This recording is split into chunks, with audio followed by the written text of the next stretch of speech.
Baik.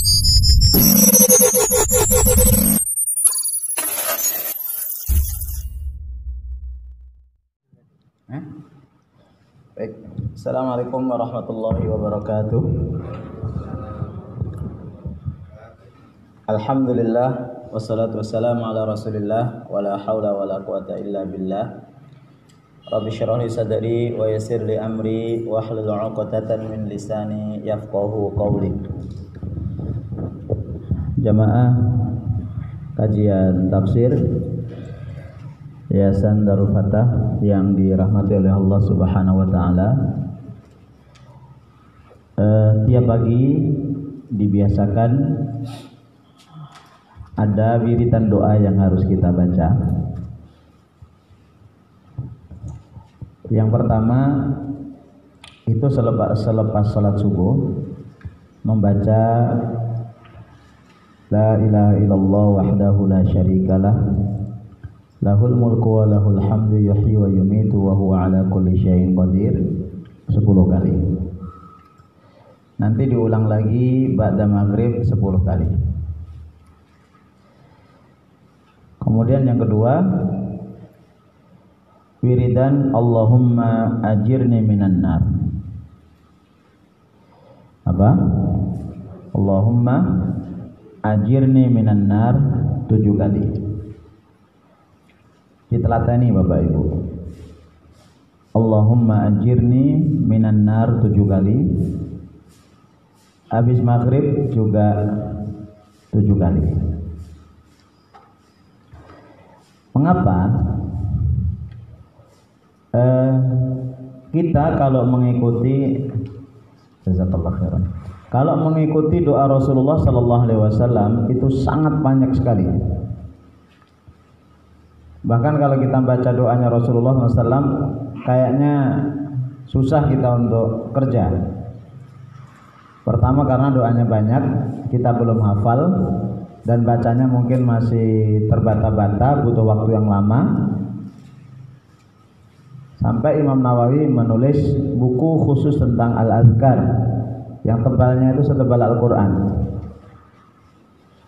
Nah, karena kita tidak bisa membaca banyak doa, maka kalau saya, ya kalau mengikutin saya, itu saya tipenya orangnya nyegat.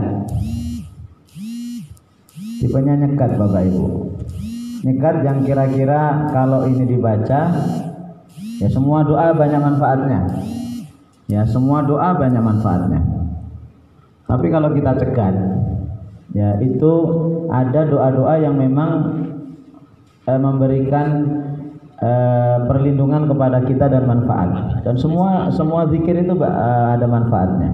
Tapi ada yang zikir itu memang ya untuk mengingat Allah, ada zikir yang memang diberi oleh Rasulullah itu keutamaan. Seperti Allahumma ajirni minan nar. Ya Allahumma ajirni minan nar, habis subuh 7 kali, habis maghrib 7 kali, kata Rasulullah SAW. Apabila kamu sholat subuh, ya maka jangan kamu maka bacalah Allahumma ajirni minan nar sebelum kamu berbicara dengan orang. Nah ini syaratnya. Syaratnya 2. Pertama waktunya subuh dan maghrib. Yang kedua selepas sholat sebelum berbicara dengan orang itu membaca Allahumma ajirni minan nar 7 kali. Jadi kalau ada orang ngejak bicara, bilang kasih tanda dulu. Doa dulu Allahumma ajirni minan nar, Allahumma ajirni minan nar, Allahumma ajirni minan nar 7 kali baru ada apa ya? Nah gitu. Kata Rasulullah, karena kamu tidak mati pada hari itu. Ya, kamu tidak mati pada hari itu sampai sore, melainkan ujirta minan nar. Kamu pasti akan selamat dari neraka. Ini yang saya katakan nyegat itu begitu. Nyegat. Dan ketika kamu membaca di waktu maghrib, kamu tidak mati pada malam itu sampai sebelum subuh, melainkan ujirta minan nar. Kamu akan pasti bebas dari neraka. Itu kalau bahasa saya namanya nyegat takdir. Doanya itu untuk nyegat. Ya. Enggak banyak-banyak tapi rutin. Kemudian yang ketiga, bismillahirrahmanirrahim. La yadurru ma'asmihi syai'un fil ardi wala fis sama'i wa huwas sami'ul alim. 3 kali habis subuh dan 3 kali habis asar atau habis maghrib. Kalau doa ini boleh dibaca ba'da asar atau ba'da maghrib. Yang kalau kita baca doa itu, maka itu akan menetralisir seluruh hal yang membahayakan kita, baik dari makhluk manusia maupun dari hewan maupun dari makhluk-makhluk yang lain. Tidak akan ada yang membahayakan kita, orang yang ingin mencelakakan kita, yang mana akhir-akhir ini sudah mulai lagi bergentayangan orang gila katanya, atau pura-pura gila. Wallahualam, kok orang gila kok ganteng betul, kok bersih betul, badannya bersih, kulitnya bersih. Wallahualam gila dari mana? Atau dari hewan seperti kalajengking, ular, termasuk diantaranya virus corona. Nah, ini obat terbaik dari Rasulullah SAW.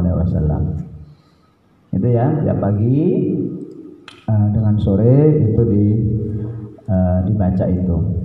Bapak Ibu yang dirahmati Allah, untuk ahad ini dan juga kemungkinan ahad depan, mungkin 1 ahad atau 2 ahad, untuk sementara pengajian di Darul Fatah itu lebih banyak ke online-nya. Walaupun kalau yang datang yang silahkan, karena untuk mengurangi fitnah, mengurangi masalah yang timbul, ya, karena ada beberapa titik di sekitar kita yang diisukan ada yang kena, ya, walaupun nanti akan kita bahas, walaupun tidak semua isu itu benar, ya, yang pasti kita dekat dengan Abdul Muluk, ya. Abdul Muluk, ya, kita dekat dengan Abdul Muluk, ya. Itu 2 pekan ini, ya, nanti akan ada, insyaallah ada pemberitaan apakah ahad depan itu masih online atau offline. Nanti akan ada informasi berikutnya. Tapi insyaallah bapak-bapak yang datang ini, masya Allah luar biasa. Mudah-mudahan Allah jaga bapak ibu semuanya dari mara bahaya, insyaallah.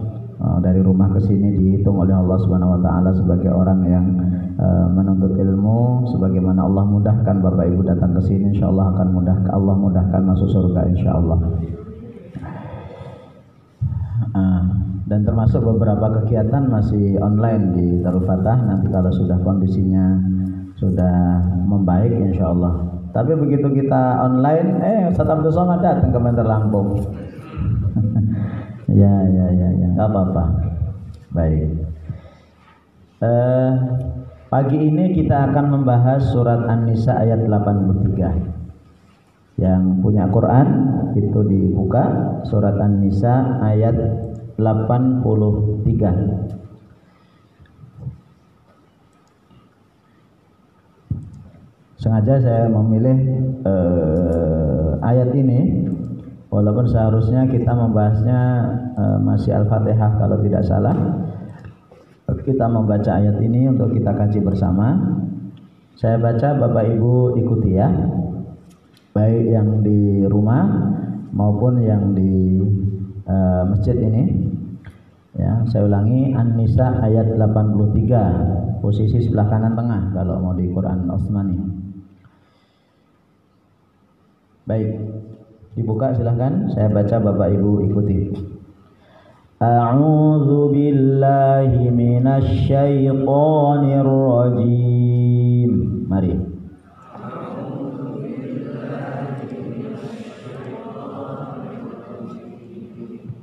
Yang keras ya Bapak Ibu. Belum sarapan dah? Belum, sama. Saya juga belum sarapan, sama. Bismillahirrahmanirrahim.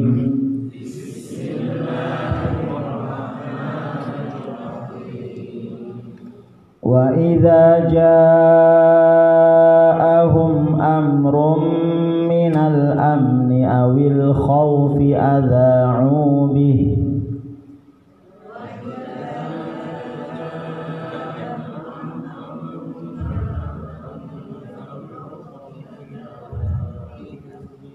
Pada kemana ini?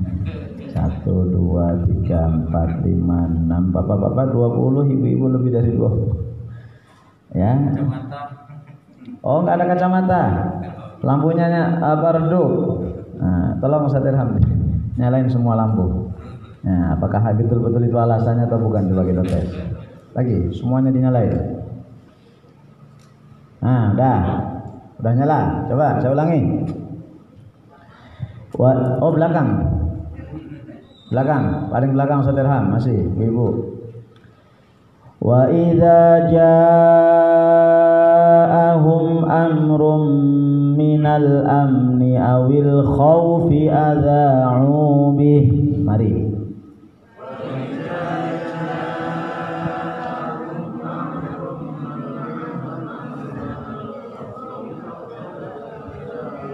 Oh, ada benarnya, sudah agak meningkat suaranya. Lanjut. Walau radduhu ila rasuli wa ila ulil amri minhum la'alimahu alladhina yastanbitunahu minhum.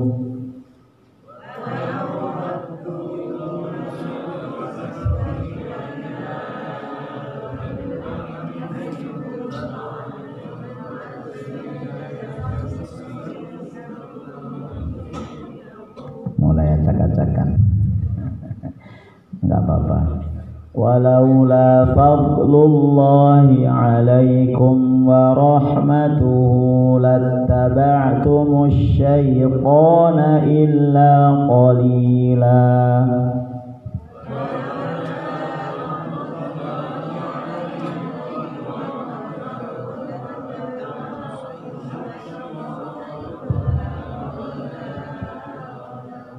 Hurufnya lari-lari Ustaz. 83 Pak. Ya, Bapak-bapak siapa yang mau baca di sini, yang hadir di sini silahkan. Ya, silakan Pak Setiawan. Masya Allah. Fadhal, jazakallah khairan, silakan. 83. Iya, sebelah kanan, tengah, bawah. A'udzu billahi minasy syaithanir rajim. Bismillahirrahmanirrahim. Wa idza ja'ahum amrun min ulangi. Ja'ahum. Wa idza ja'ahum amrun minal amni awil khawfi adha'u bih walau radduhu ila rasuli wa ila ulil amri minhum la'alimahu alladhina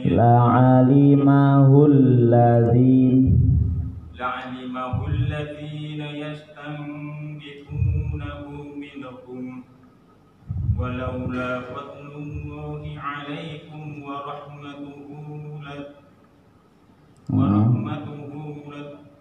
lattaba'tumus syaitana illa qalila. Alhamdulillah. Ibu yang di belakang ada yang mau baca? Silakan. Nanti terakhir yang ikut di online kalau ada yang mau daftar, mau baca silakan. Ayo Ibu di belakang. Ya silakan Ibu.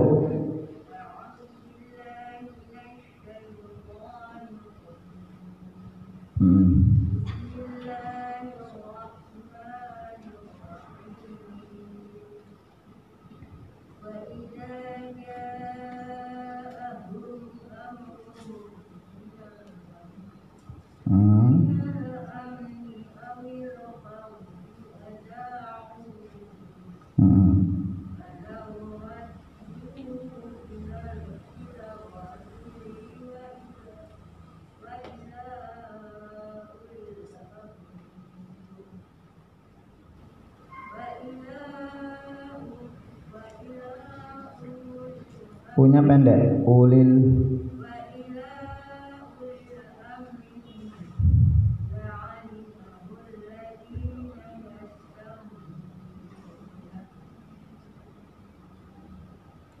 La'alimahul.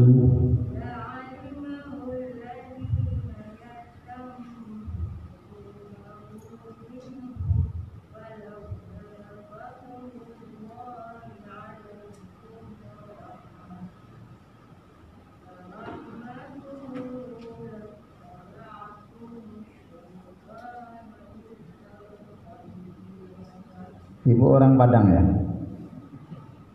Iya Bu. Ibu orang Padang? Iya orang Padang. Baik. Ada yang ini, yang di apa? Yang ikut online yang mau baca? Coba ada Ustaz Irham, ada yang mau baca, tunjuk tangan. Ada? Nggak ada. Baik, Bapak Ibu yang di rumah masing-masing kalau ada yang mau baca silahkan. Sebelum kita masuk ke kajian pada pagi hari ini. Nggak ada. Baik, kalau tidak ada kita lanjut. Yang pertama, surat ini adalah surat An-Nisa ayat 83. An-Nisa itu semuanya dari ya ayyuhan nasu taqu rabbakum sampai yastaftunaka qulillahu yuftikum fil kalalah 186. Semuanya turun sesudah Rasulullah sallallahu alaihi wasallam hijrah ke kota Madinah. Kita tahu ulama membedakan surat itu ada dua. Ada Makkiyah, ada Madaniyah. Makkiyah itu sebelum hijrah, Madaniyah sesudah hijrah. Nanti ada satu surat yang total sebelum hijrah, ada surat yang total sesudah hijrah. Ada satu surat yang Makkiyah tapi di situ ada Madaniyah sedikit. Ada surat Madaniyah yang di situ ada Makkiyah sedikit. Maka cara menghukuminya adalah mana yang paling banyak turun di mana, itulah surat Makkiyah atau Madaniyah. Surat ini adalah surat Madaniyah. Berarti Rasulullah posisi sudah di Madinah. Tuh. Kemudian kita lihat terjemahan secara singkat, wa idza ja'ahum, dan apabila datang kepada mereka amrun satu perkara, minal amni berupa keamanan, awil khaufi atau rasa takut, adza'u bih, mereka menyebarkannya. Walau radduhu, dan andai kata mereka mengembalikan perkara itu, berita itu, ila rasuli, kepada Rasul, wa ulil amri, dan ulil amri pemimpin, minhum, dari mereka, la'alimahu, maka pastilah tahu siapa alladzina, orang-orang yang yastambitunahu, mereka ya merangkumnya, meringkasnya, minhum, di antara mereka, tahu itu berita itu baik atau tidak, benar atau salah. Walaula fadlullah, dan kalau bukan karena karunia Allah alaikum, atas kalian, wahai orang-orang mukmin, wa rahmatuhu, dan rahmatnya, lattaba'tumus syaitana, pasti kalian mengikuti setan, illa qalila, kecuali sedikit. Ini terjemahan bebasnya. Nah, poin berikutnya mari kita lihat surat ini atau ayat ini turun kapan. Ada dua riwayat yang menunjukkan turunnya surat ini.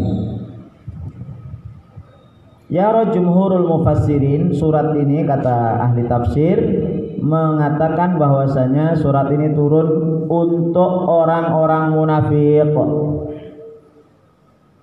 Ayat ini untuk menggambarkan kondisi orang-orang munafik.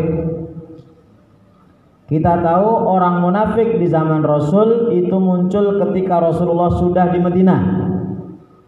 Di Mekah belum ada orang-orang munafik.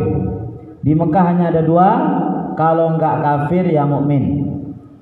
Begitu Rasulullah SAW pindah ke kota Madinah, nanti dihadapi dua hal.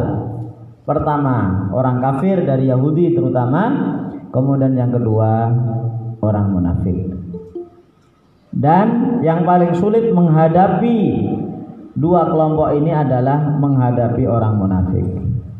Maka Bapak Ibu perhatikan surat-surat yang turun tentang munafik, tentang ayat-ayat kemunafikan, itu turunnya sesudah Rasulullah SAW hijrah ke kota Madinah.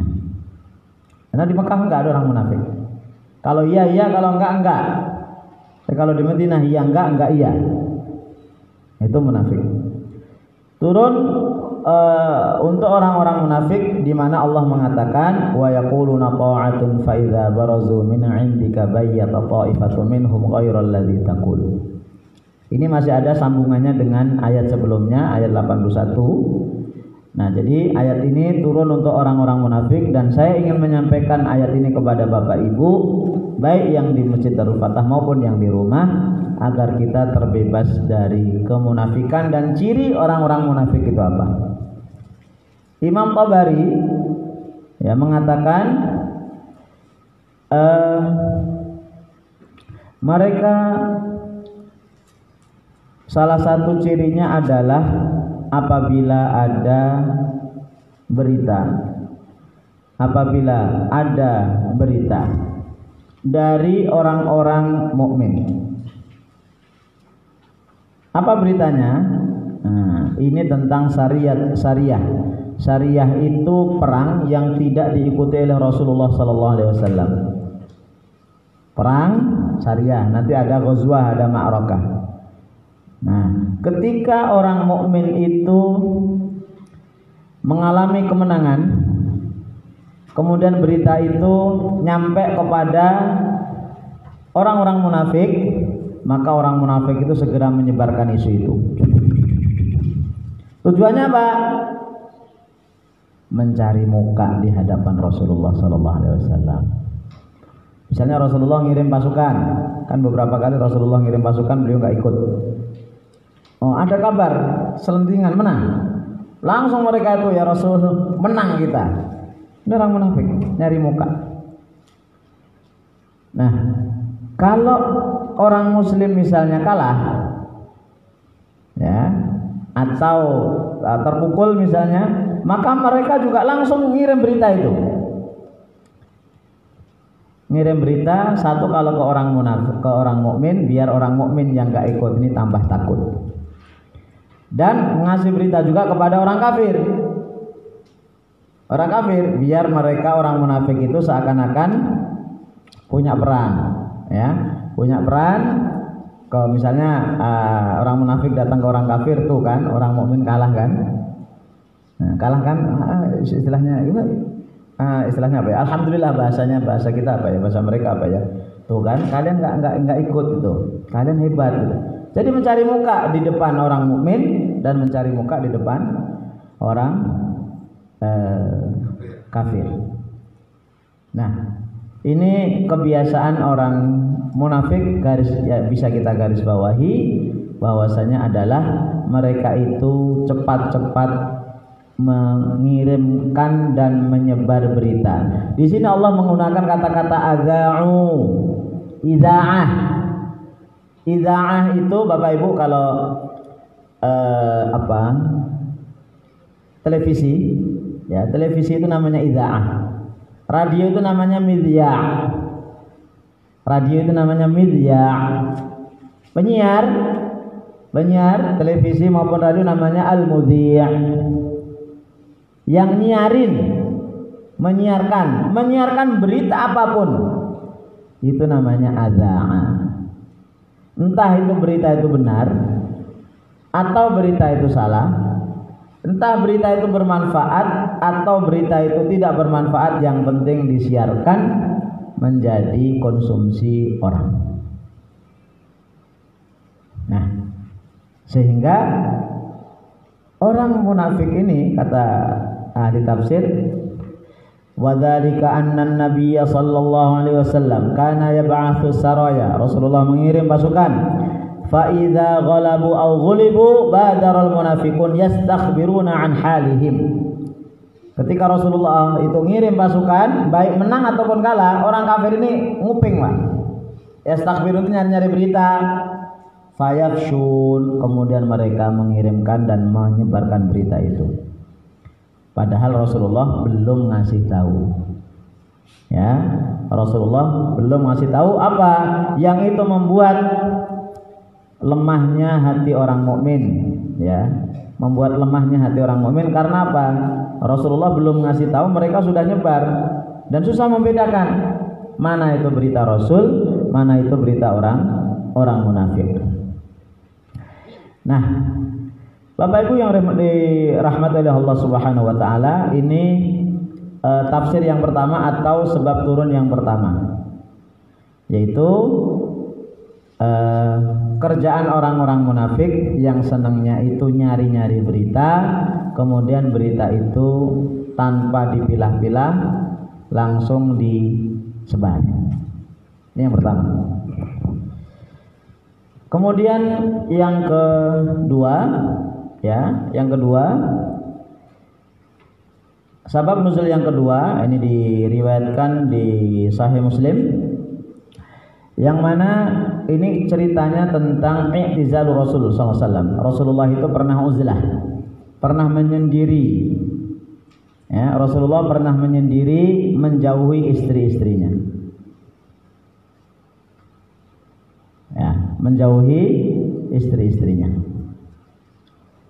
Maka tersiar di Madinah, Rasulullah menceraikan sebagian istrinya. Wow, viral Pak. Istilah kita viral berita Rasulullah menceraikan istrinya, viral. Jadi kalau kayak Ustaz Abdul Somad kemarin itu kan, ini Rasulullah sudah pernah ada. Kalau Ustaz Abdul Somad beneran ya, kalau ini enggak, itu geger itu. Nah, Umar bin Khattab ingin memastikan berita itu. Maka beliau masuk ke masjid dan dilihat ternyata ada orang-orang mengatakan talaqa Rasulullah sallallahu alaihi wasallam nisa'ahu, Rasulullah menceraikan istrinya. Dan di situ ada salah satu istrinya Rasul, siapa? Anaknya Umar, yaitu Hafsah. Wah, ada apa ini? Ya, ada apa ini? Maka Umar bin Khattab kemudian pergi ke rumah Rasul. Begitu pergi ke rumah Rasul, maka tidak didapati Rasulullah nggak ada. Yang ada adalah Aisyah. Ya, yang ada adalah Aisyah. Kata Rasulullah, kata Umar, wahai Aisyah, wahai Ummul Mukminin, wahai anaknya Abu Bakar, saya dengar bahwasanya engkau menyakiti Rasulullah sallallahu alaihi wasallam. Engkau membuat Rasulullah itu sakit hati. Kata Aisyah, mali wa malak ya Ibn Khattab, ada apa urusan saya dengan kamu? Ada apa urusan kamu? Dah, kamu pergi aja ke anak kamu tuh, Hafsah. Nah, akhirnya saya, kata Umar, ke rumah Hafsah. Kemudian, wahai Hafsah, apakah kamu menyakiti Rasulullah sallallahu alaihi wasallam? Tuh, Pak. Dulu itu kalau Rasulullah tersakiti, Rasulullah yang dibela, anaknya yang disalahin, orang lain yang disalahin. Ini Hafsah ini yang dimarah oleh Umar. Umar itu bapaknya. Ya, Umar itu bapaknya. Nah, ada isu kalau Rasulullah ini sakit sehingga menceraikan istrinya. Nah, kalau kita, anak kita misalnya, kita punya anak perempuan dicerai, siapa yang kita marahi pertama kali, Pak? Suaminya. Kita bela habisin ya, tuh anaknya tuh kita bela habis-habisan itu. Ini Umar itu cintanya sama Rasulullah melebihi cintanya kepada anaknya. Nah, benar kamu nyakiti Rasulullah SAW? Enggak, katanya. Ya, enggak. Demi Allah, kata Rasulullah, seandainya Rasulullah SAW memang menceraikan kamu, saya rela. Ya, coba. Saya rela. Fabakat asyaddal buka. Kemudian Hafsah nangis sejadi-jadinya. Kemudian di mana Rasulullah? Sana. Di sebuah tempat. Maka saya mencari Rasulullah SAW. Ternyata Rasulullah sedang geletek, Pak. Geletek di atas tikar yang kasar. Wa huwa muttaji'un ala hasir, geletek. Fajalastu, kemudian saya dekat. Ya, kemudian saya mendekati Rasulullah SAW dan hanya berdua saya dengan Rasulullah SAW. Fa idzal hasiru qad athara fi jambihi, saya lihat Rasulullah itu bekas, ya, bekas tikernya itu berbekas di pipi dan di lambungnya. Nah, mertua sama mantu ini kan, itu kan mantunya Umar. Fanawartu bi basari, kemudian saya lihat dengan mata saya. Nah, kemudian tiba-tiba saya menangis, kata Umar. Qala Rasulullah SAW mengatakan, wa ma yubkika ya Ibn Khattab, wahai Umar, kenapa kamu nangis? Qultu, saya menjawab, ya Rasulullah, wa ma li la abki wa hadzal hasiru qad athara fi jambika. Ya Rasulullah, bagaimana saya tidak menangis sementara saya lihat bekas tikarmu yang kasar itu sangat berbekas di lambungmu dan nanti diriwayat di pipimu. Ya. Sementara sana orang-orang Persia, raja Persia dan raja Romawi, mereka bergelimpangan fis thimari wal anhar. Mereka bergelimpangan makanan dan kebun-kebun serta sungai-sungai. Wa anta ya Rasulullah, engkau ya Rasulullah dan pilihan-pilihanmu seperti ini. Apa kata Rasulullah? Ya Ibn Khattab, wahai Umar, tidakkah kamu ridho kalau kenikmatan kita itu di akhirat dan bagi mereka kenikmatan di dunia? Ini artinya apa Bapak Ibu? Pesan kepada kita sebelum kita masuk. Umar itu punya mantu Rasulullah dan mantunya ini miskin. Ya, Rasulullah itu memang kaya, tapi sebelum menjadi Rasul, sesudah menjadi Rasul, Rasul itu miskin. Nah, ini pesan untuk kita yang punya mantu, kok mantu kita itu secara ekonomi masih belum mapan, jangan diungkit-ungkit, jangan ditambah beban. Ya, jangan ditambah beban. Kamu ini mantu nggak jelas, pemasukan nggak jelas, jangan Pak. Caranya jangan begitu, tapi dibimbing. Ayo, kalau kamu belum punya kerjaan, ayo saya bantu. Karena Rasulullah SAW sendiri itu ngasih contoh. Nyari mantu, Rasulullah itu nyari mantu itu Pak, itu ada yang kaya, ada yang miskin. Mantu Rasulullah yang kaya siapa? Utsman. Ketika menikahkan dengan Ruqayyah, meninggal kemudian Ummu Kulsum. Mantu Rasulullah yang miskin siapa? Ali. Coba, Rasulullah itu punya anak kesayangan namanya Fatimah. Punya anak kesayangan namanya Fatimah. Itu Fatimah itu Masya Allah, anak yang paling dicintai oleh Rasulullah SAW. Kemudian Abu Bakar ngelamar, ditolak. Abu Bakar kaya, Umar ngelamar, ditolak. Saya kadang-kadang kebayang Pak, kalau Umar ngelamar dan diterima waktu itu, gimana hubungannya itu ya? Coba, di satu sisi Rasulullah itu mantunya, di sisi lain mertuanya. Di satu sisi Umar itu mantunya, di sisi lain mertuanya. Gimana ngomongnya coba? Ngelipet itu kan, muter itu kan. Biasa aja dulu. Dan dulu itu Bapak Ibu mencari mantu itu nggak jauh-jauh. Ya teman-temannya itu lah. Saya pengen nuansa itu ada di Darul Fatah. Pengen Pak, saya tuh pengen Pak. Saya punya anak laki-laki Pak. Saya bukan promosi, saya punya anak laki-laki. Nah itu kapan-kapan aja kita nikahan ya Pak, kita pisanan ya. Saya pengen begitu Bapak Ibu peserta tahsin satu kelompok gitu ya, ngomong, satu punya anak perempuan, saya punya anak laki-laki, yuk kita nikahin, selesai nikahnya di Darul Fatah, gratis ini masjid. Enak, parkirnya gratis ya. Saya nuansa seperti itu pengen kita itu hidupkan di Darul Fatah. Baik, kita lanjut. Nah, iya ya Rasulullah, kata Umar. Nah, kemudian ya Rasulullah, apakah engkau menceraikan istrimu? Ya.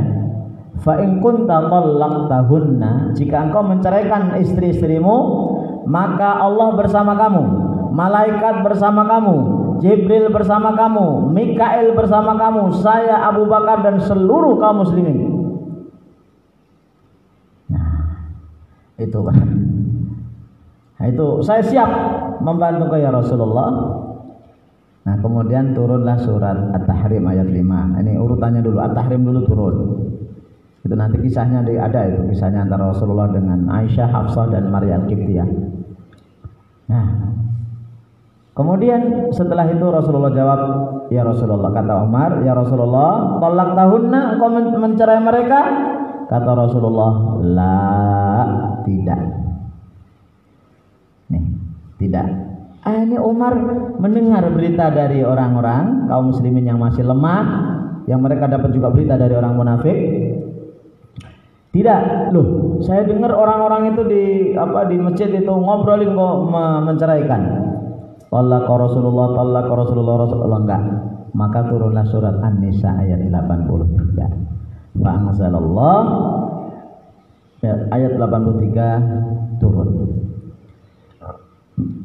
Nah, ya Rasulullah, kalau begitu saya kasih tahu mereka kalau engkau tidak menceraikan, ya silakan, insyaallah kalau kamu mau. Akhirnya saya datang ke tempat itu, kemudian saya katakan, demi Allah, Rasulullah SAW tidak menceraikan istrinya. Nah, Bapak Ibu yang dirahmati oleh Allah Subhanahu Wa Taala, turunlah surat ini. Ya, turunlah surat ini. Sehingga dari dua sebab turun itu, surat ini turun kepada dua kelompok. Yang pertama orang-orang munafik, yang kedua orang-orang muslim yang masih lemah. Ya, orang-orang muslim yang masih lemah. Kemudian mari kita lihat tafsirnya. Beberapa tafsir saya ambil.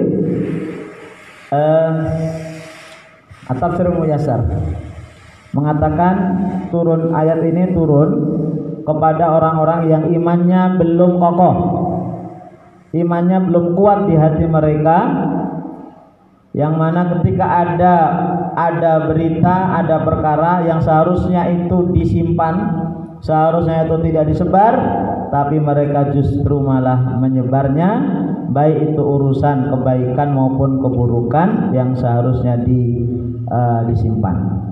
Mereka disebar begitu saja. Padahal seandainya berita itu dikembalikan kepada Rasul dan kepada ahli ilmu, ahli keputusan, maka itu akan ketahuan mana baik, mana yang benar. Kemudian tafsir As-Sa'di, ya ulama Saudi yang beberapa tahun yang lalu meninggal, hadza ta'dibun minallahi li'ibadihi an fi'lihim.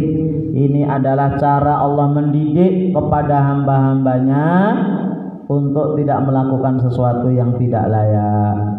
Yaitu apabila ada perkara, ya, ada beberapa hal yang penting, ada beberapa perkara yang urgent, yang ada urusannya dengan keamanan, ada urusannya dengan kaum mukminin, atau ada urusannya takut, ada musibah, hendaknya mereka melihat terlebih dahulu berita itu, wala yasta'jilu, dan tidak buru-buru untuk disebar.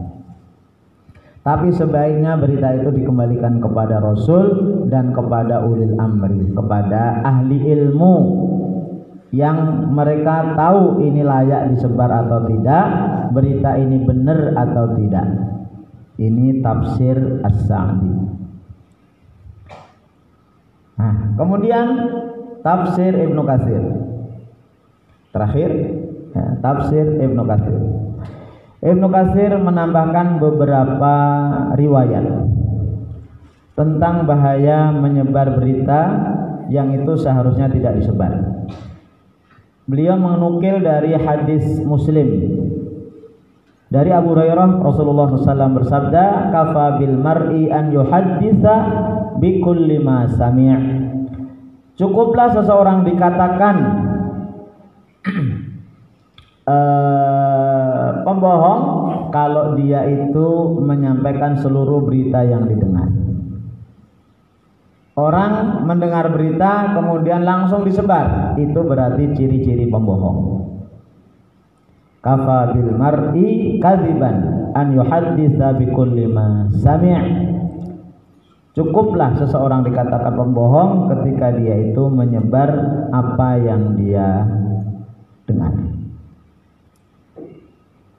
Nah, Bapak Ibu yang dirahmati oleh Allah Subhanahu wa taala, ini ayat yang memberikan pesan kepada kita untuk tidak buru-buru menyebar berita apapun. Mari kita lihat beberapa contoh.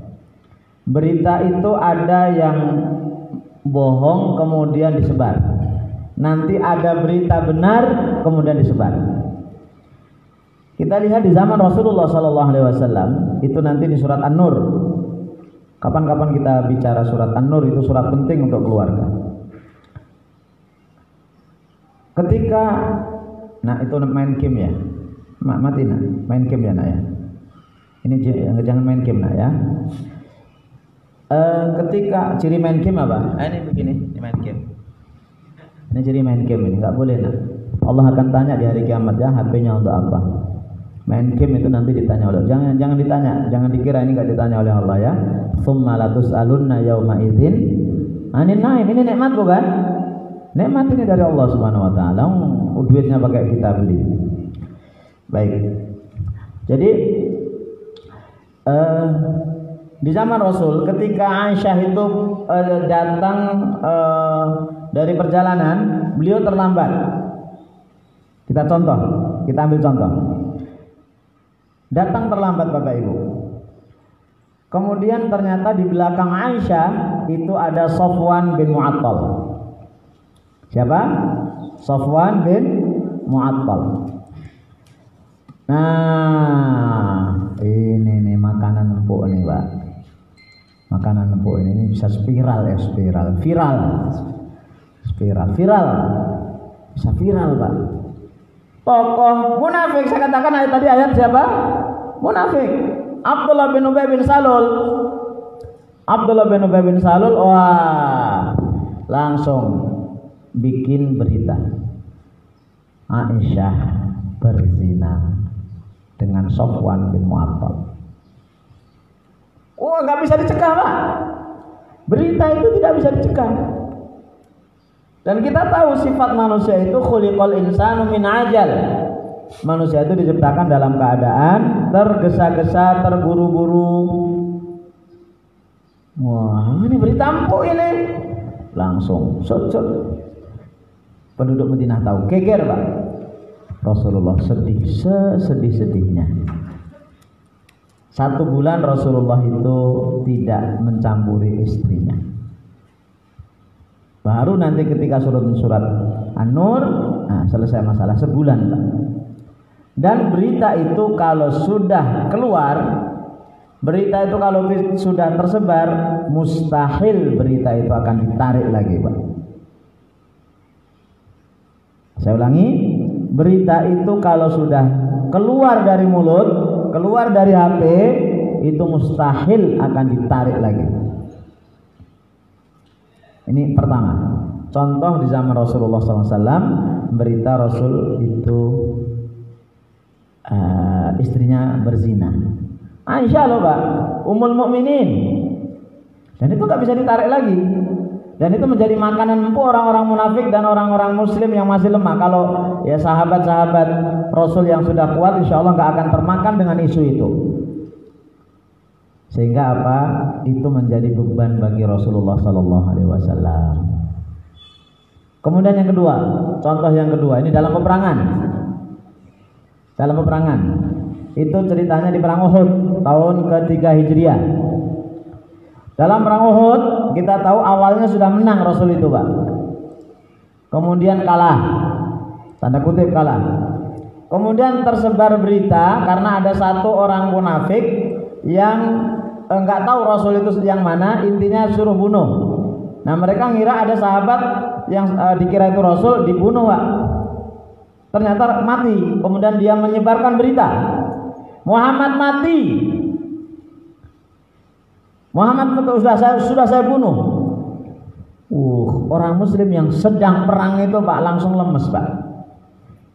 Ya, pimpinannya meninggal itu langsung lemes. Coba kalau pimpinan kita meninggal, misalnya mohon maaf presiden meninggal, kira-kira lemes nggak kira-kira? Wah gitu ya, atau wakil presiden atau siapa gitu meninggal, langsung pulang gitu Pak. Nah setelah itu Rasulullah kemudian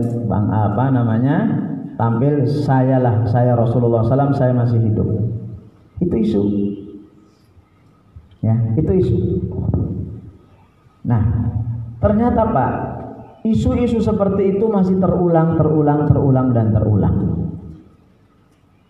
Termasuk kita yang sekarang kita yang semua orang mesti punya HP, sampai anak-anak punya HP.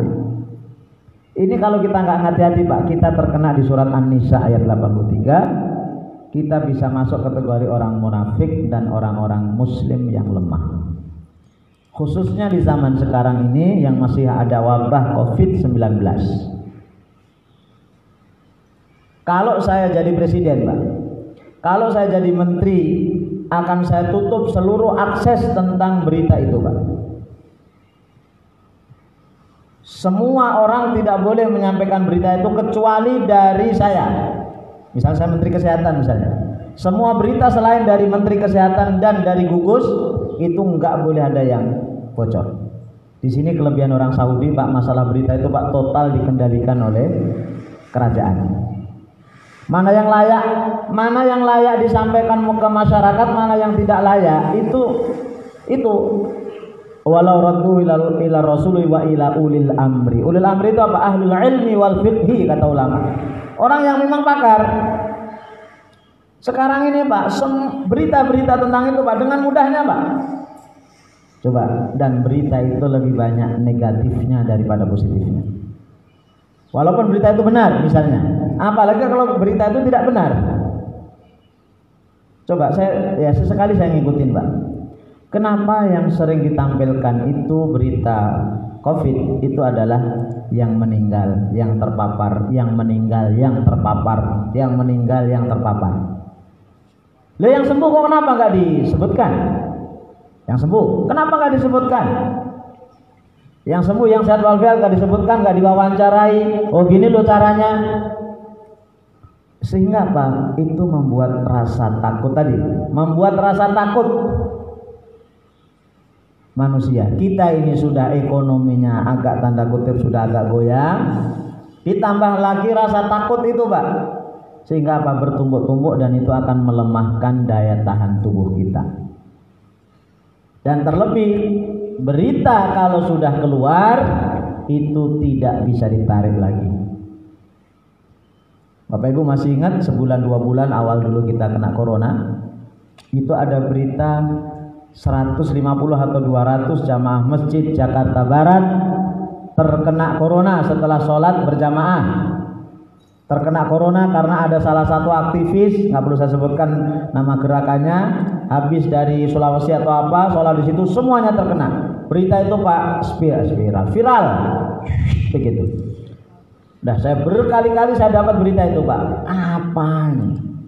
Saya maka suka keluar dari grup itu, salah satunya itu Pak. Nggak mau berita-berita saya seperti itu saya dengar.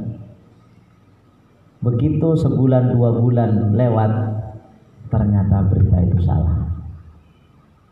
Oke? Ternyata berita itu salah. Orang sudah punya di otak mereka itu terkena. Nah rasa takutnya luar biasa. Beberapa waktu yang lalu, nggak perlu saya sebutkan di mana. Belum lama Pak, baru sebulan yang lalu ada karyawan yang terjangkit COVID. Kita dengar berapa kali itu Pak, sampai ada razia sweeping di sekitar tempat itu ditutup. Baru sekitar sepekan yang lalu, begitu di swab ternyata negatif Pak. La haula wala quwwata illa billah. Yang nyebar-nyebar ini Pak, wallahi dia akan ditanya oleh Allah Subhanahu wa taala pada hari kiamat. Akan ditanya. Dan itu enggak ada manfaatnya. Termasuk mohon maaf, berita Ustadz Abdul Somad cerai. Ya kan? Sempat viral ya. Saya suka salah, Pak. Itu mohon maaf, saya itu sudah dengar lama, Pak. Bapak Ibu dengarnya tahun berapa? 2000 berapa? Saya mendengarnya itu sudah lama, Pak. Tapi nggak pernah saya sampaikan ke siapapun, termasuk istri saya nggak kasih tahu, Pak. Kenapa? Nggak ada manfaatnya. Nggak ada manfaatnya. Untuk apa disampaikan? Walaupun kita semuanya baru tahu kemarin itu ya. Saya bilang, nah ini udah apa ini? Terus kalau disampaikan tuh manfaatnya apa? Maka orang menyampaikan berita-berita yang belum jelas kebenarannya itu mesti ada tujuannya. Yang pertama, ya memang iseng, Pak. Iseng. Bahkan dia belum baca. Begitu judulnya, di Bantar Lampung ada yang terkena 10 orang terpapar. Belum dilihat, dibaca ke bawah, langsung copy paste, share. Itu Pak, ngirim berita, saya kasih tahu, baik yang di rumah maupun di sini, dan biasanya yang suka ngirim berita itu bapak-bapak ya. Ibu-ibu kan nggak pernah megang HP, Bu ya, betul ya Bu ya? Bu, Ibu nggak pernah megang HP kan ya? Pegangan Ibu bukan Al-Quran, Alhamdulillah, Al-Quran. Nggak pernah megang HP. Itu wallahi satu berita kita kirim, itu nanti akan ditanya oleh Allah Subhanahu wa taala. Ya, akan ditanya oleh Allah Subhanahu wa taala. HP-nya nanti muncul, Bapak Ibu, hadir nanti HP-nya tuh. Nih berita ini. Maka kalau ada, saya punya grup yang ya memang saya harus di situ. Kok beritanya tentang corona, saya jawabnya apa? Corona maning. Marah saya sebenarnya, Pak. Kita ini sudah takut, ditakut-takuti lagi, Pak. Dan itu nggak ada manfaatnya. Ya, itu nggak ada manfaatnya. Wallahi nggak ada manfaatnya. Termasuk juga berita-berita di televisi itu kadang-kadang ini apa? Tadi memang iseng, Pak. Yang kedua dalam rangka untuk mencari rezeki, mencari duit. Kan sekarang itu sistemnya kalau berita itu banyak dibaca, banyak ditonton kan dapat duit ya. Apa YouTuber apa Ustaz? Nah itu YouTuber itulah, saya nggak ngerti. Itu kalau yang nonton banyak, apalagi subscribe ya. Itu klik itu. Saya punya kawan, Mbak. Murid itu hanya ngerekam anaknya naik kereta, kemudian dipoles-poles, kemudian dikasih lagu naik kereta api tut dinaikkan, upload di YouTube. Dapat 2 miliar, Pak. Dapat 2 miliar dia. Beli mobil itu, nggak perlu saya sebutkan siapa namanya. Bukan orang Darul Fatah. Dapat 2 miliar, Pak. Ini apa? Ya masalah halal wallah alam nanti kita bicarakan. Apalagi kalau berita, kemarin terakhir saya baca di Banyuwangi ada 630-an santri terpapar Covid. Ya, itu pada tahu. Ini manfaatnya apa ini? Manfaatnya untuk pondok nggak ada, justru malah nama pondok jatuh. Manfaat untuk kaum muslimin nggak ada, justru manfaat ini akan dimanfaatkan oleh orang-orang yang tidak bertanggung jawab. Itu ditutup aja, akses itu ditutup aja, jebret selesai. Yang rame itu apa? Terpaparnya, sembuhnya, orang nggak memperhatikan. Padahal sudah sembuh. Maka khuliqal insanu min ajal. Kalau kita pengen tahu kita ini orang baik atau tidak, lihat bagaimana kita menyikapi sebuah berita, sebuah informasi. Terus kalau informasi itu nyampe ke kita, nah sikap kita apa? Apakah diem atau kita kirim berita atau apa? Itu akan mendewasakan kita. Maka orang ngirim berita itu dalam rangka untuk nyari duit. Sehingga kalau sekarang Pak, berita tentang corona itu adalah berita yang sangat cantik sekali. Sangat cantik sekali, Pak. Itu kalau kita ketelisut dikit aja. Wah, Masya Allah, para wartawan ini, dan ini panduan untuk para wartawan. Teman-teman yang pekerjaannya pada wartawan, An-Nisa ayat 83 dengan surat Al-Hujurat itu menjadi panduan. Jangan asal jual berita. Ya, jangan asal jual berita yang tidak layak, atau seandainya benar sekalipun dan itu nggak layak dikonsumsi, nggak usah diberitakan. Maka di dalam Al-Quran itu ada berita-berita, ya, kejadian-kejadian yang tidak disebutkan oleh Al-Quran karena nggak penting. Padahal itu bagian daripada kisah, itu nggak penting, Pak. Contoh begini, Bapak Ibu tahu nggak di dalam Al-Quran itu bagaimana kisah Bilqis dari Yaman ke Palestina?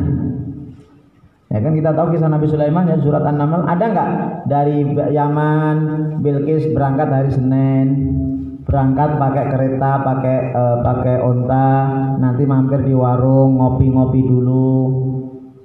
Kemudian perjalanannya 2 bulan 3 bulan istirahat, ya, kemudian nanti kehabisan bekal. Enggak ada, Pak. Kenapa? Itu enggak penting.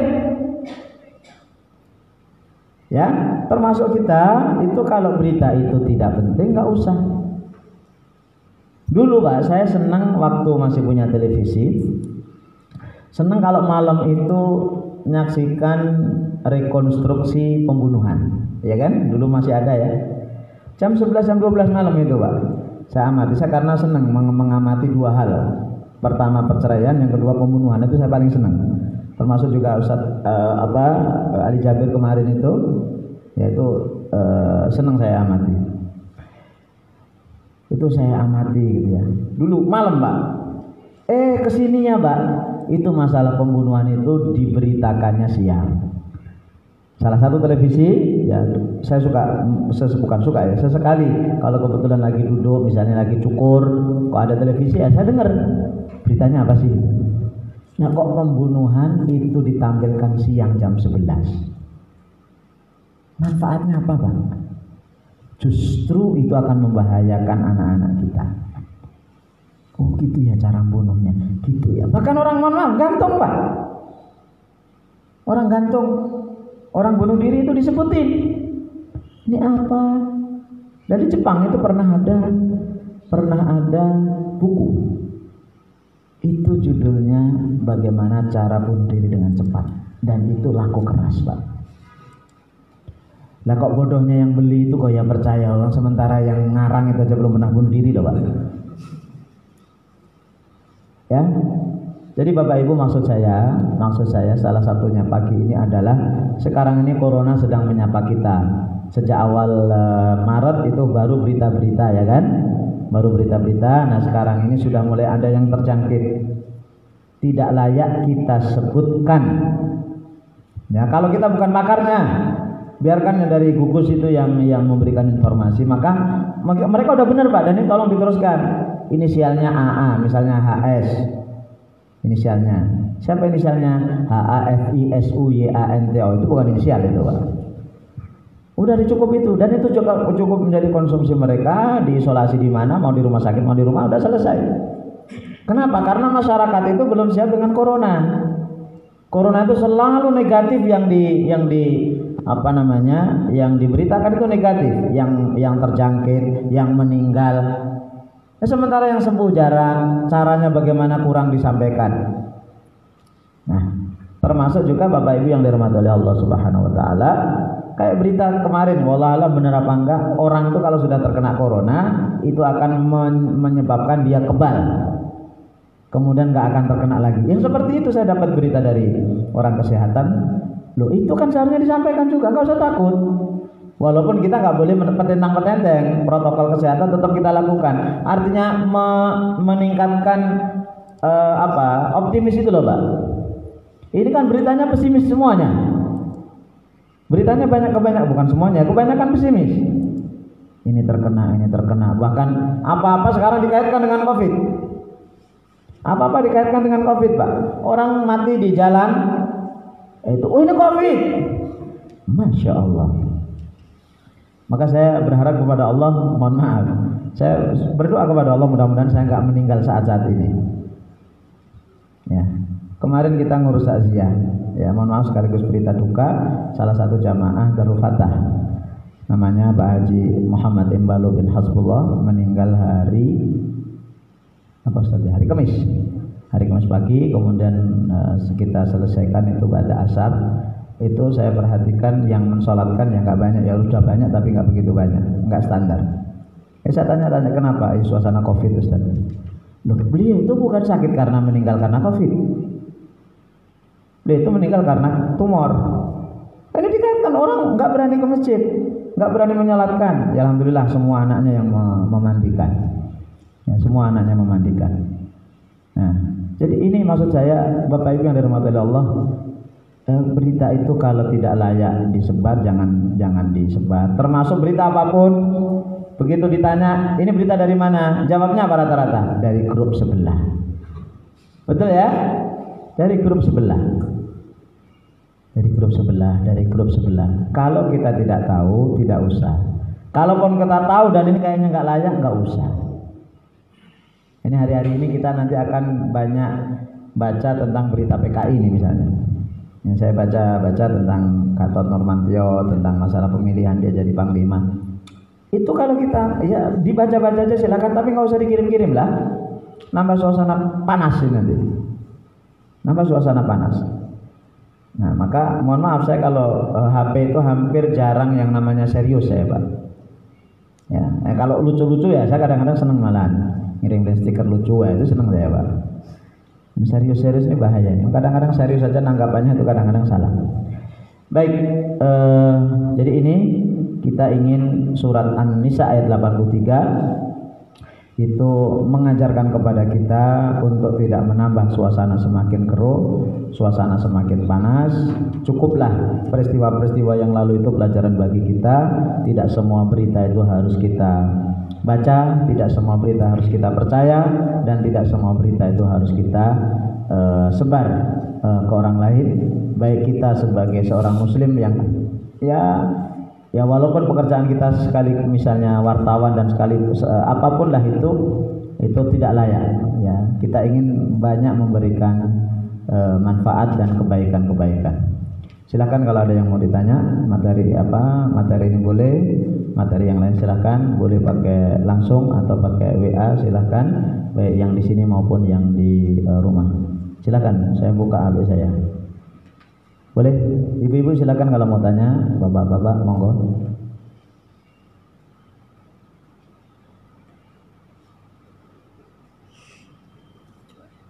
Silakan. Kalau ada yang mau tanya, monggo. Oh, belum ada.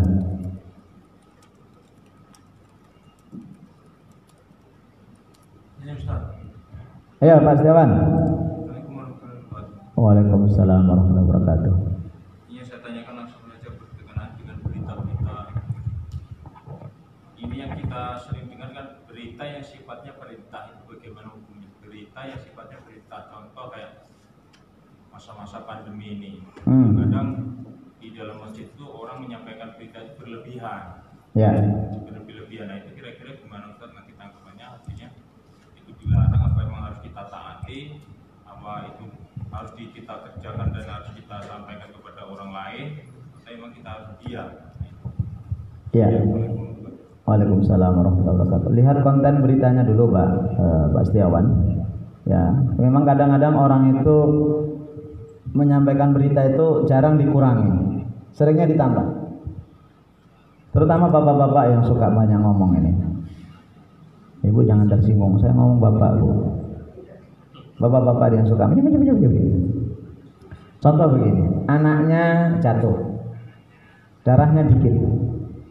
Itu beritanya apa? Woi, berdarah semuanya, luka di mana-mana. Insyaallah.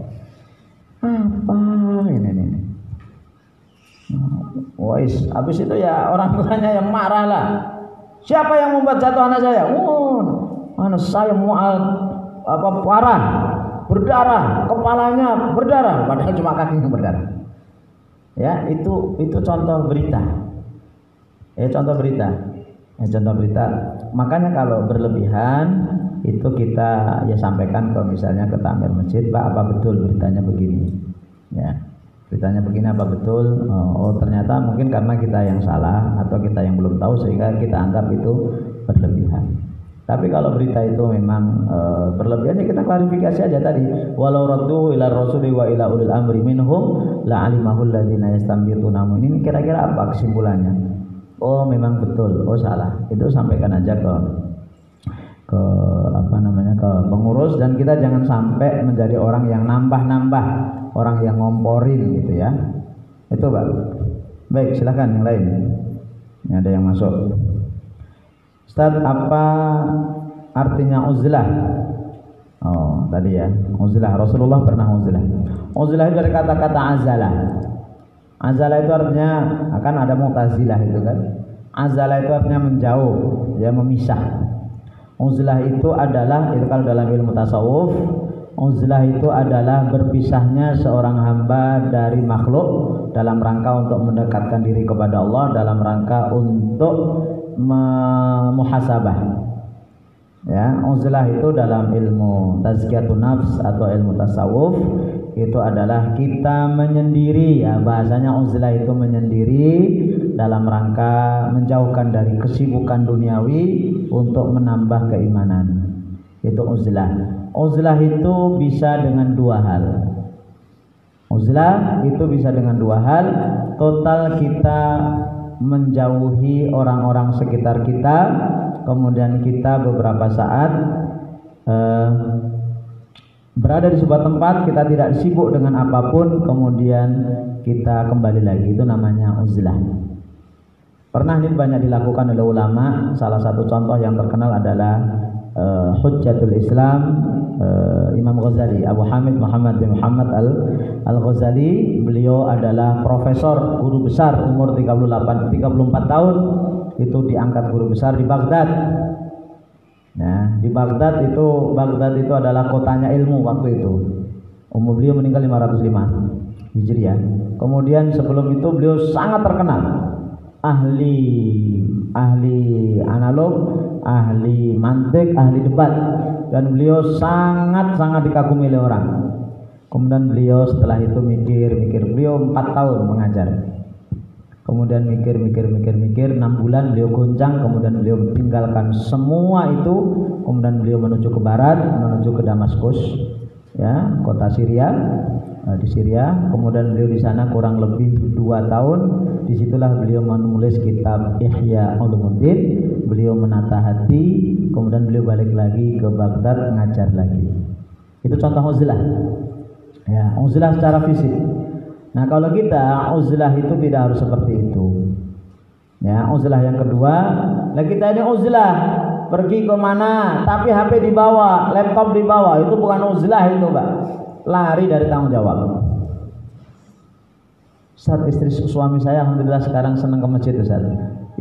Suami ibu rajin ke masjid, ada 3 kemungkinan. Ada 3 kemungkinan. Kemungkinan pertama karena uzlah ingin ibadah, dan mudah-mudahan itu. Kemungkinan yang kedua karena di masjid ada wifi. Di masjid ada wifi gratis. Yang ketiga kemungkinan karena ada masalah dengan istri. Ya kan? Ada masalah dengan istri, dibuat ke masjid aja lah, nongkrong di masjid. Suami kalau betah di rumah, ada 3 kemungkinan itu. Apalagi nanti di masjid ada kopi, ya udah cocok udah. Maka di sini nggak ada kopi biar bapak ibu nggak betah, langsung cepet pulang. Baik, silakan. Kalau masih ada, ini ada. Ini, Assalamualaikum. Tanya Ustadz, apakah membicarakan kekurangan pemimpin termasuk dalam ghibah yang diperbolehkan? Biasanya di grup-grup WA suka ada membicarakannya. Membicarakan aib pemimpin itu apakah boleh? Boleh, tapi yang berkepentingan. Siapa yang berkepentingan, Pak? Anggota dewan. DPR itulah yang mengevaluasi, kan pekerjaan DPR itu kan 3, ya kan?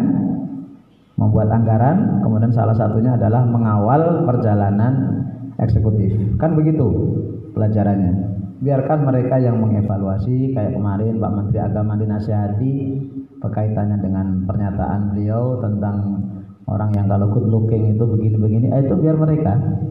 Terus kita bagaimana caranya? Kalau kita Bapak Ibu, caranya kalau itu ada berita, kita punya pandangan, dilihat apakah betul.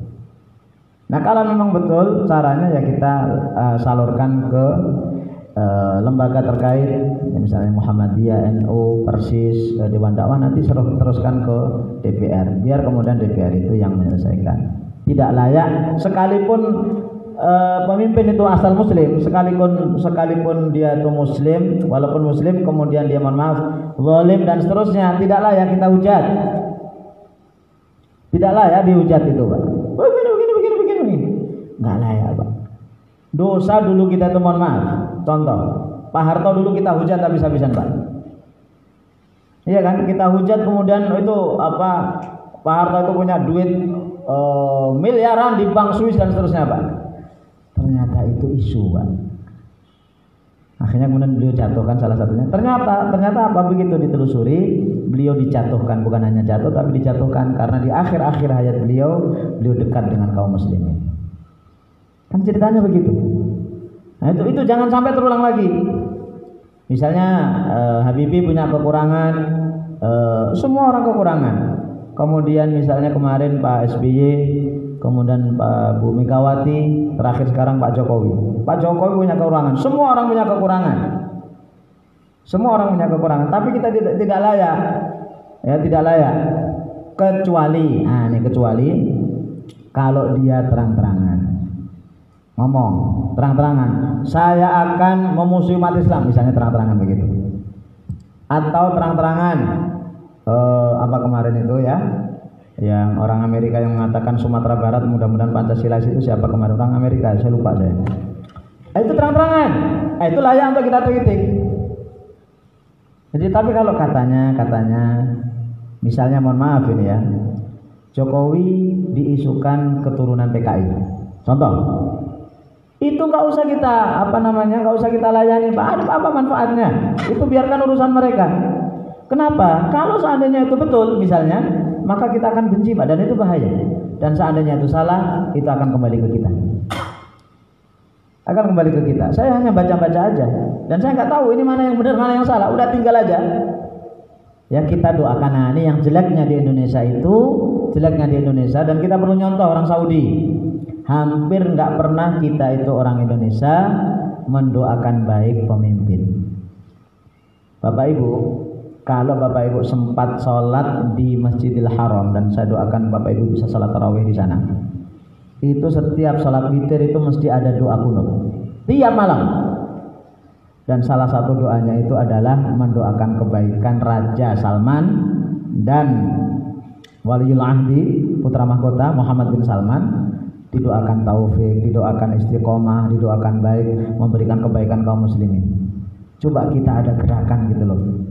Gerakan walaupun enggak doa kunut, selesai sholat, ya Allah mudah-mudahan Engkau berikan hati Pak Jokowi dan Ma'ruf Amin hati yang lapang istiqomah membela kaum muslimin, membela Islam. Engkau berikan petunjuk, Engkau berikan orang-orang sekitarnya adalah orang-orang yang baik. Coba gitu Pak. Jangan dihujat terus, Pak. Orang kalau dihujat terus akhirnya ya Masya Allah bertambah bahaya gitu ya. Begitu pertanyaan. Kemudian kalau yang lain silahkan yang di sini kalau ada mau tanya, ada nggak? Tulisan ataupun langsung? Ada chatting ya, apa? Assalamualaikum Ustaz. Waalaikumsalam warahmatullahi wabarakatuh. Apa kajian Ahad offline pekan depan dibuka? Insyaallah nanti pekan depan kayaknya dibuka aja Ustaz ya, Zulfannya. Insyaallah pekan depan offline lagi, tapi ada beberapa masuk ke saya, offline tetap jalan, online juga jalan. Karena kalau offline itu online-nya enggak. Ada beberapa teman yang Ustaz, saya nggak bisa ke sana karena memang saking hati-hatinya yang kita hargai itu, minta pengajiannya online, baik pakai apalah itu saya nggak ngerti, mau pakai Google Meet atau Facebook atau apa silahkan, nanti difasilitasi Ustaz Zulfan ya, insyaallah. Ibu-ibu ada pertanyaan? Mohon maaf hari ini tidak ada konsumsi ya. Nah, insyaallah. Ada? Oh ada teh, alhamdulillah. Kita selesaikan aja karena ada teh nih. Ya. Jadi teh aja insyaallah. Ya. Baik, ada? Kalau tidak ada, Intinya terakhir pesan saya, hati-hati dengan berita di HP. Itu aja intinya. Ya. Apalagi kalau menjatuhkan. Nah, ini bahaya Pak, menjatuhkan. Apalagi sekarang ini sudah ada misalnya yang politik nih. Udah ada nomor 1, 2, 3, 4. 3 apa 4 kita? 3. Kebetulan ada si nomor 4, saya sebut aja nomor 4 misalnya. Calonnya Hafiz Suyanto. Contohnya, contoh ya. Itu lagi ada masalah dengan istri. Saya lagi ada masalah dengan istri saya Ummu Salamah. Wah, ini makanan empuk ini Pak. Wah, dibuat. Wartawan tuh nggak ada ceritanya yang ngurang-ngurangin berita, ditambah Pak beritanya itu. Wah, plak. Tujuannya apa? Menjatuhkan saya. Jadi orang ngirim berita itu tadi iseng, ingin dapat materi. Yang ketiga, ingin menjatuhkan orang lain. Dan itu berarti termasuk barisannya Abdullah bin Ubay bin Salul, tokoh munafik. Ini contoh. Biarkan Pak. Ya, maaf 3 orang itu 1, 2, 3. Setahu saya 6-6-nya itu Muslim Pak. Ya, setahu saya 6-6-nya Muslim. Saya nggak perlu saya sebutkan. Saya nggak hafal juga. 6-6-nya Muslim. Biarkan berjalan, masyarakat yang menilai. Ya. Itu nggak usah dijatuhkan. Bapak misalnya TS nomor 4, TS-nya Hafiz Suyanto. Nomor 1 ini jelek, nomor 2 ini jelek, nomor 3 ini jelek, semuanya jelek. Yang bagus hanya nomor 4. Ditanya oleh Allah Pak nanti di hari kiamat. Wallahi ditanya oleh Allah Subhanahu wa taala. Itu ya. Baik, ini yang bisa saya sampaikan. Insyaallah pekan depan itu kembali offline. Ya, kembali offline. Silakan Bapak Ibu untuk datang. Kita tutup dengan doa kafaratul majelis. Subhanakallahumma wa bihamdika asyhadu an la ilaha illa anta astaghfiruka wa atubu ilaik. Assalamualaikum warahmatullahi wabarakatuh.